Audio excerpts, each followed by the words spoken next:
জীবনে যাই কিছু করো, নিজের ব্যালেন্সটাকে ঠিক রাখতে হবে। তিন বন্ধুর একটা গল্প বলি তোমাদেরকে। তিন বন্ধু, তারা মাতাল, মদ খেয়ে কোন একটা জায়গায় যাবে। তারা উঠেছে একটা সিএনজি বা একটা অটোতে উঠেছে। উঠার পরে অটোওয়ালাকে বলছে অমুক জায়গায় যাব, চলো নিয়ে যাও। অটোওয়ালা দেখলো এই তিনটা লোকই তো মাতাল। তো অটোওয়ালা গাড়িতে উঠার পরে স্টার্ট দিয়ে কিছুক্ষণ পর স্টার্টটা বন্ধ করে দিল।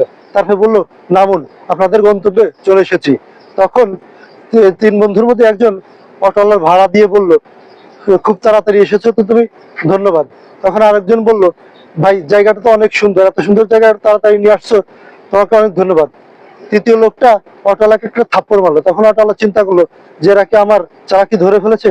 তখন তৃতীয় লোকটা বলল, এত জোরে গাড়ি চালাও কেন, কোনো বিপদ হতে পারে, এই সবসময় আস্তে গাড়ি চালাবা।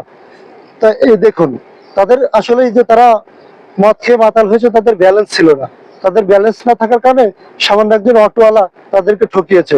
এই জন্য জীবনে যাই কিছু করেন, নিজের ব্যালেন্সটাকে ঠিক রাখবেন, না হলে যে কেউ যে কোনো জায়গায় আপনাকে ঠকিয়ে দিতে পারে।